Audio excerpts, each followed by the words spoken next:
Innovation is the mark of pioneers. Towards the end of the 19th century, the name of one man was to make its mark on the history of the automobile, becoming synonymous with trucks. Berlier applied for his first patent. This was also the year during which another pioneer, Louis Renault, created the company Renault Frères. He then designed the first vehicle for transporting goods built on the chassis of a car.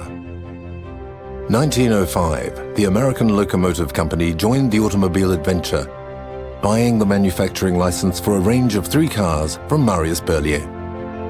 Berlier suddenly found himself in possession of a capital of 500,000 gold francs. He reinvested all his money in buying land, modern machinery, and constructing new buildings to develop his factory. The Berlier brand then adopted the famous steam locomotive sign as its logo. Berlier intensified its truck business at the same time as Renault was continuing to develop its motorcar business. Berlier launched the first generation of trucks, the L followed by the M, with a visionary marketing campaign focusing on road travel as an extension of the railways. Despite the outbreak of World War I, Marius Berlier was already planning ahead for the next 20 years. At his 400-hectare site, he installed the first transformation machining and assembly line workshops. Like Renault, Berlier was actively involved in the war effort, manufacturing the weapon which led to the final victory. In 1916, Berlier factories were producing 40 CBA trucks a day, 2,500 of which were used at the front. Transporting troops and equipment, medical units and supplies on the roads of Verdun, they soon became known as indestructible. After the war, the expansion of trucks as a method of transport came up against the wishes of one man. Raoul Dautry, director of the French State Railways, had plans to construct a trans-Saharan railway line in order to establish the superiority of rail. Berlier and Renault both took up the challenge. In 1926, they crossed the Sahara in 6-wheeled vehicles.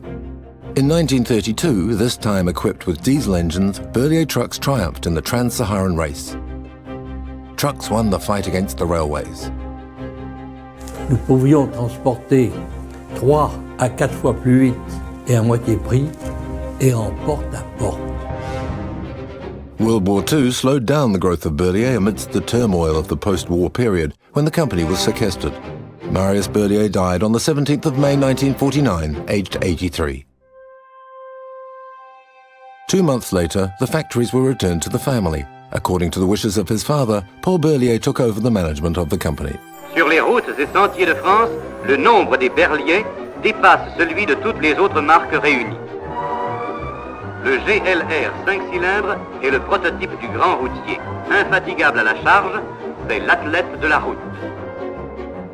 In 1955, 10 years after the end of the war, the nationalized Régie nationale des usines Renault created Saviem, which merged the heavy goods vehicle activities with Latil and Saumois. In 1959, Saviem acquired Chausson. Le développement de l'usine de Blainville a permis à Saviem Renault d'accroître encore sa production. Les chaînes produisent une gamme de véhicules industriels de 5 à 35 tonnes. Puissance ne doit pas signifier inconfort et les cabines ont été particulièrement étudiées sur les poids lourds destinés aux travaux publics ou au transport routier. Paul Berlier, meanwhile, was somewhere else. His ambition was to build up an international presence in Africa in particular. The search for oil was in full swing in the Sahara. Equipment used at that time was unsuitable. Berlier wanted to be the first manufacturer to supply trucks suitable for use in the desert. Vous allez découvrir le plus gros camion du monde, conçu et fabriqué par Berlier, le T100, le 100 tonnes. Ce moderne Gulliver qui va rompre ses amarres pour connaître la belle aventure du voyage est un peu leur œuvre et ils en sont fiers eux aussi. The emblem of French industrial expertise, the mythical T100 firmly established the image of robustness for the Berlier brand. But ironically, it was a different truck entirely that was to make its mark on the Berlier epic in the Sahara, the GBC. Its exploits, due to its ground clearance and incredible resilience, turned it into a legend. Aujourd'hui, à 80 km d'Ouargla, capitale du Sahara, flambent les torchères d'Hassim et Saoud, la cité du pétrole. Berlier s'est fixé un but. Tracer un itinéraire terrestre qui, en 12 jours, relie Alger à Fort-Lamy sans rupture de charge.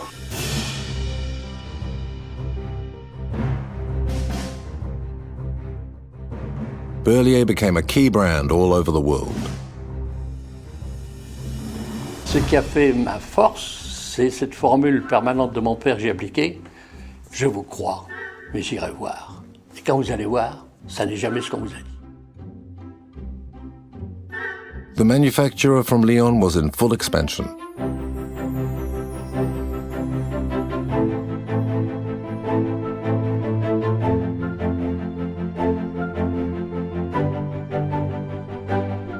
Soon, the demand for small vehicles for urban deliveries took hold. Début 1965, un robuste nouveau-né, le Stradale. This 5-ton vehicle was the first truck in the world to feature air suspension, combining leaf springs and air cushions. Then came the TR300, the first large transporter to feature a tilted cab.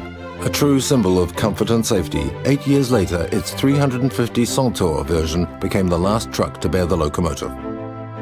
L'État a donc fait connaître ce matin le prix qu'il attache à la réorganisation de l'industrie automobile française. Quant à la régie Renault, elle reçoit 450 millions de francs de façon que Saviem puisse prendre le contrôle de Berlier. In 1978, Berlier and Saviem became Renault Industrial Vehicles, one brand, one logo. In 1990, Renault Industrial Vehicles came up with a major new innovation which was recognized by the press as revolutionary.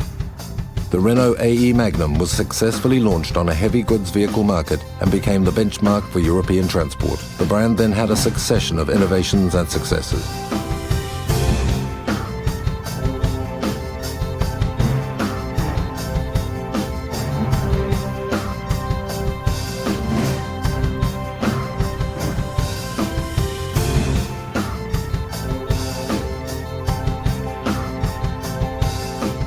In 2001, Renault's truck division joined the Volvo Group and 1 year later became Renault Trucks.